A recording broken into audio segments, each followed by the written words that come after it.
I don't know if you're ready for today's adventure.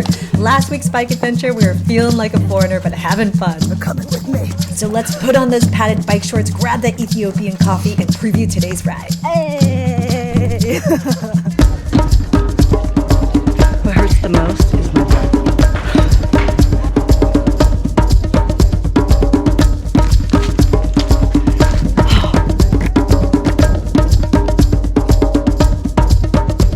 Today we're headed into some really cool cultural experiences I never thought I'd have firsthand. So stay tuned and let's start on the cliffside. We're riding along the edge of this cliff and the views, oh, they are so good. That is amazing. I can't stop taking pictures. It's hard to ride one-handed. This is like the most mellow it's been. Generally when I'm riding, it's like it's like half arm workout, half your butt is sore workout. Legs are totally fine, to be honest. Thanks. Here comes the group.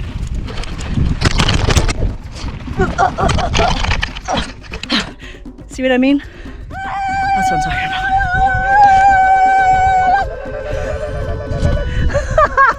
That's the sound the villagers make a lot, but let's back it up. Where the heck are we again? We're riding along the edge of a canyon from Lemi to Itinerary, which is about 4 hours north of Addis Ababa.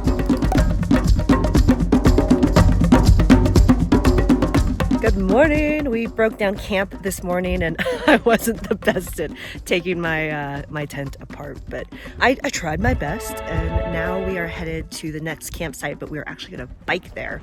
But first we're going to ride a bus. I had the option to ride my bike into town or take the bus, and given how bumpy the road is and the current state of my tush, I chose to ride the bus. So first up, Ethiopian coffee.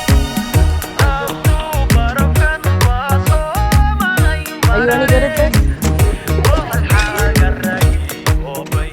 Ethiopian coffee really is no joke. It's strong and you only need a little bit. And the most widely grown coffee type here is Arabica, which is low in acidity and has a bright, floral, fruity flavor, and definitely gave my legs a rocket boost for today's bike ride. One thing that was amazing to me about riding in these towns is the villagers are as fascinated by us as we are by them. It's hard to get used to the staring, but it's not a mean staring, it's a curiosity staring, and really, they were very welcoming. Woo! So where exactly are we headed? First is lunch with a view before we have some cliffside riding, and then a monastery, and then our new campsite. But first, we've got all kinds of terrain in between. Hey! Uh-oh, here comes a bump.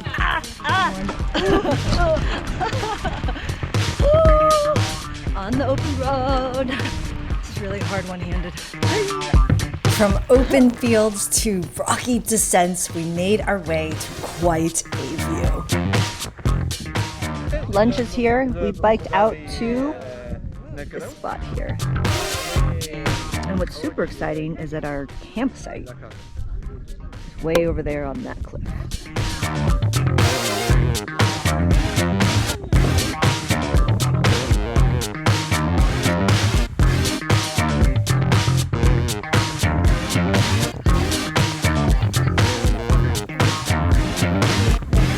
This view is insane. There's even a waterfall down there. Check it out. We made our way around the canyon and to our new camp. Yay for camp number 2. We were set up near the local watering hole, so it was a regular sight to see the villagers coming in to collect water.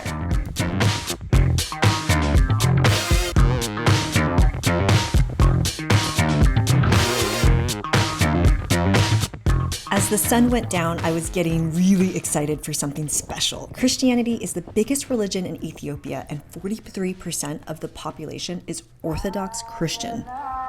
It was an amazing sunset. It's super cold. I'm walking into the town where they're going to celebrate Timkat, and I can't wait to see what this is like.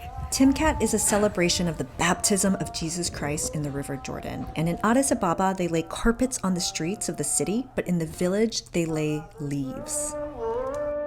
It was cold and windy as we walked for an hour to the middle of a field, and we tried to stick together because of the hyenas. The villagers celebrate with fires and candles and drums and music.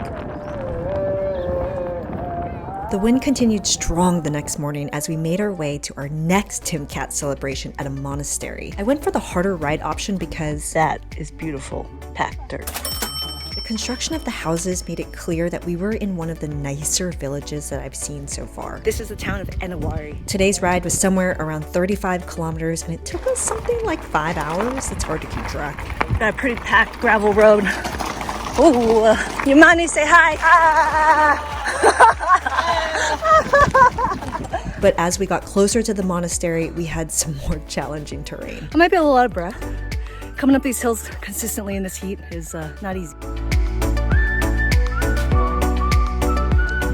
We made it to the top. To go into the monastery, you have to wear the traditional clothing, so I have to cover my head and my shoulders, and I'm wearing long pants on this ride, which I'm really missing my padded bike shorts. I was in for a couple surprises as we entered the monastery. First, I didn't really meet the dress code. Even though I had on a long sleeve and pant, given they were too fitted, I needed to cover myself with a traditional gabi. It took a team to help me into it, but it's a handmade cloth made from cotton, worn by both men and women, and is not exactly your breathable outfit in 80-degree weather. Did I do it? Yeah. Okay. I think my hair is still covered. Thank you. Now that I could not move my arms, my second surprise was getting my feet washed. Given I just biked for a really long time, I was really embarrassed. Not only was I not allowed to do it myself, but it was required to enter the monastery. But it was interesting to experience this tradition, and the men washed the men's feet, and the women washed the women's feet with soap and water. And then the priest came out to bless us and bless the special injera. In anticipation of this moment, most people on the ride had been fasting no food or water since last night. And I think everyone was thankful for the rice that they served us. And next, we got to go in and see how the monks live. Their homes were built on the side or inside the cliff, and I loved hearing about their simple lives. Afterwards, we made our way back to camp for one last cultural experience.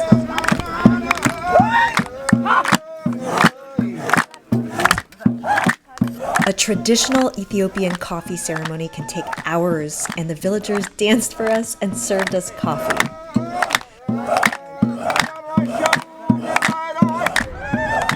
And as we made our way back to Addis Ababa, the Timkat celebrations continued, and I felt so thankful for this experience, and so thankful to you for watching up until this point. Addis Ababa was a whole other adventure. Check out that video, and after that, Zanzibar.